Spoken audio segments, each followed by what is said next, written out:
بسم اللہ والصلاة والسلام علی رسول اللہ صلی اللہ علیہ وآلہ وسلم۔ السلام علیکم معزز ناظرین، آج کا دلچسپ اور سبق آموز واقعہ ایک عجیب و غریب چور کے متعلق ہے۔ ویڈیو مکمل دیکھیے گا، یہ واقعہ ضرور پسند آئے گا۔ پسند آنے پر چینل مفت میں ضرور سبسکرائب کر لیجئے گا۔ ایک چور بہت عمدگی سے چوری کرتا تھا اور سارا مال غریبوں اور ضرورت مندوں میں بانٹ دیتا۔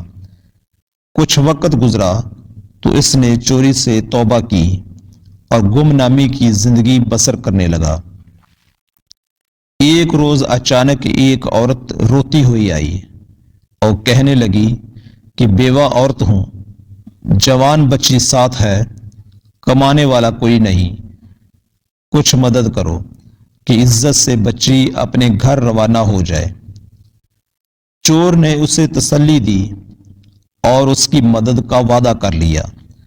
رات ہوئی تو اللہ کے حضور گویا ہوا کہ اے اللہ، آج اس غریب عورت کے لیے پھر سے چوری کرنے والا ہوں، تو ہی کارساز ہے۔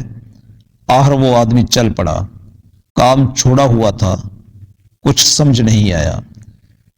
اتنے میں ایک اور شخص اسے وہاں نظر آیا، منہ چھپائے۔ اس نے پوچھا کون؟ جواب ملا کالا۔ اور تم کون؟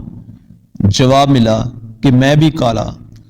چلو پھر اکٹھے چلتے ہیں، کیا ہے کوئی گھر نظر میں؟ چور نے پوچھا۔ ہاں آؤ چلیں۔ یوں اس اجنبی کی رہنمائی میں ایک گھر میں داخل ہوئے۔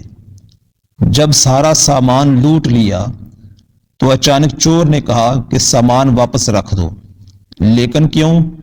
اجنبی نے استفسار کیا۔ چور نے کہا بس رکھ دو اور جلدی چلو۔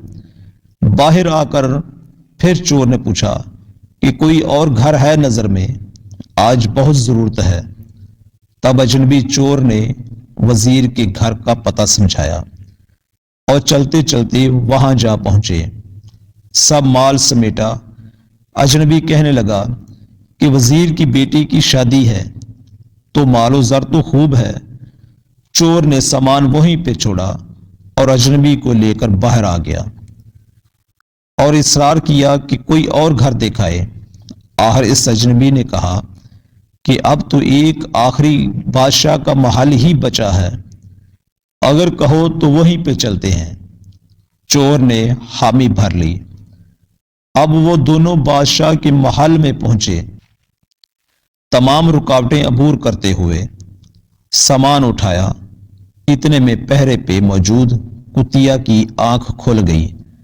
وہ بھاگے اور چور پہ جھپٹے۔ اتنے میں کتا آیا اور کتیا کو کھینچ کر پیچھے کیا۔ چور نے ایک سرد آہ بھری اور اجنبی سے کہا کہ یہ سامان بھی رکھ دو۔ اجنبی نے پوچھا آخر کیوں؟ آپ ایسا کیوں کہہ رہے ہیں؟ تب چور نے کہا کہ تم مالک ہو اس گھر کے اور یہ گھر بادشاہ کا ہے۔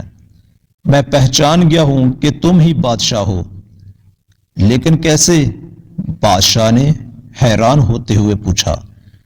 کتیا مجھ پہ بھونک رہی تھی جبکہ کتا اسے ہم سے دور لے گیا، یہ کہتے ہوئے کہ جب مالک خود چور کے ساتھ ہے تو تمہیں کیا تکلیف ہے؟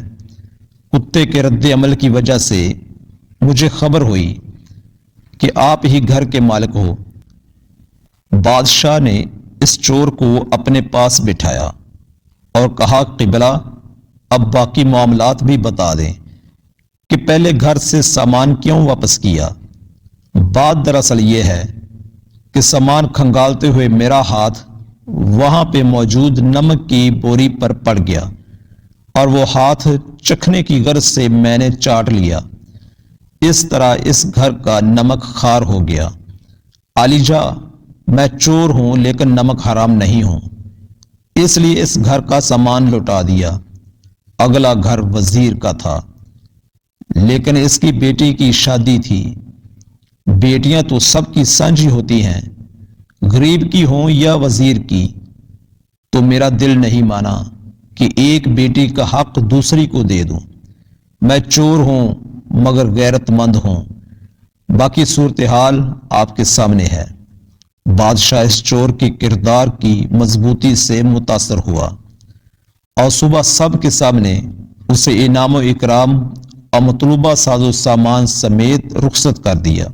چور نے برائی چھوڑنے کی نیت کی اور خدا نے اسے اس گناہ سے بچا لیا۔ جو خدا کی راہ میں ایک قدم بڑھتا ہے وہ بندے کی طرف 10 قدم بڑھتا ہے۔ دوستو، اس ویڈیو کو لائک ضرور کر دیں، اس سے ہماری حوصلہ افزائی ہوتی ہے۔ پلیز اس چینل کو بھی سبسکرائب کر لیں۔ اگلی ویڈیو تک اجازت دیجیے۔ اللہ حافظ۔